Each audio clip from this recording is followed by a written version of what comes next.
Pourquoi le prophète Mohammed, que la paix soit sur lui, ne pouvait-il pas être l'auteur du Coran? Le Coran est un livre de plus de 600 pages. Il couvre un large éventail de sujets. Il s'est révélé graduellement. Il couvre un large éventail de sujets. Il s'est révélé graduellement sur une période de 23 ans. Donc si un homme écrit le Coran, nous aurions déjà un certain nombre de problèmes. Si vous allez écrire un livre comme le Coran et prétendre qu'il vient de Dieu, vous ne devriez pas commettre d'erreur. Le livre ne doit pas se contredire et vous devriez le garder, ainsi que son message, cohérent, progressivement sur une période de 23 ans. La grammaire doit être la même et le style doit rester le même.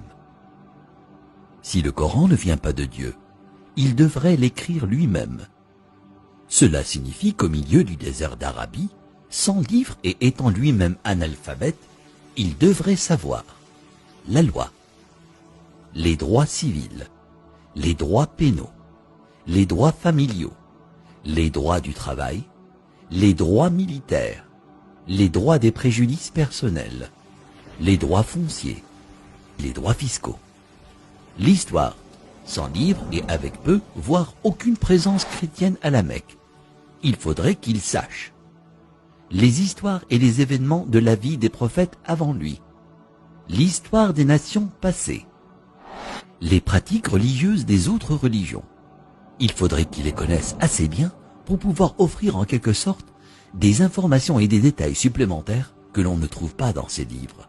Il faudrait qu'il sache comment développer une nation, un gouvernement, connaître le culte et la purification, inventer des lois alimentaires, connaître la psychologie, à propos de l'éducation des enfants, l'arbitrage, la répartition des richesses, la finance et les affaires, la science, l'embryologie, l'océanographie, la tectonique des plaques, la formation des nuages, les rayons ultraviolets, les plantes, les montagnes, les abeilles, le cerveau humain, le Big Bang, l'expansion de l'univers. Et pour que le livre soit complet, il faudrait qu'il dispose la connaissance de l'avenir, afin qu'il puisse écrire les choses qui se passeront dans les années à venir. Il faudrait qu'il puisse voyager dans le temps, afin d'insérer son nom et sa mention dans la Bible. S'il prétend que le livre qu'il a écrit vient de Dieu, il ne doit pas y avoir une seule contradiction, ni une solution qui ne fonctionne pas. Il doit également garder ses émotions et sa vie personnelle en dehors du livre. Le livre ne doit pas refléter les moments heureux ni les moments tristes de sa vie. Le texte ne doit pas devenir joyeux ou optimiste, ni triste et funèbre, comme si un humain l'avait écrit.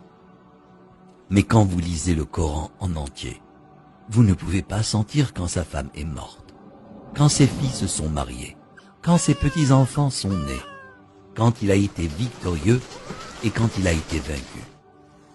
Pour quiconque qui examine le Coran, il devient parfaitement clair qu'il est impossible qu'un homme dans le désert il y a 1400 ans ait pu écrire un tel livre. Mais qu'en serait-il si c'était un comité de brillants penseurs, une société secrète chargée de corriger, de mettre à jour et de réécrire le Coran au fil des années? Leur travail consisterait à s'assurer que le livre semble exact, qu'il ne contient ni erreur ni contradiction, et qu'il est constamment mis à jour pour être en accord avec la science et le monde en évolution. Si tel était le cas, il y aurait d'autres versions du Coran. En raison des modifications et des améliorations, nous aurions de nouvelles versions éditées et d'anciennes versions comportant des erreurs. Vous seriez en mesure de détecter les différents styles d'écriture et les influences des différents auteurs. Donc, un homme ne l'a pas écrit, et un comité ne l'a pas édité. Alors d'où vient-il? Qu'en est-il de la possibilité que des diables intelligents dictent et influencent un homme pour écrire le Coran? Quel genre de diable appelle à la bonne conduite, l'adoration de Dieu, l'hommage à Jésus, donné aux pauvres et avertis du diable? Quelle que soit la façon dont vous analysez le Coran, vous parviendrez à une conclusion claire. Il n'a pas pu être écrit par un comité, un diable ou le prophète Mohammed, que la paix soit sur lui. Puisqu'il est impossible que Mohammed, que la paix soit sur lui, l'ait écrit. Cela signifie qu'il disait la vérité sur le fait que le Coran vient de Dieu. Si cela vient de Dieu, ça signifie qu'il était un véritable prophète et que son message doit être écouté et respecté.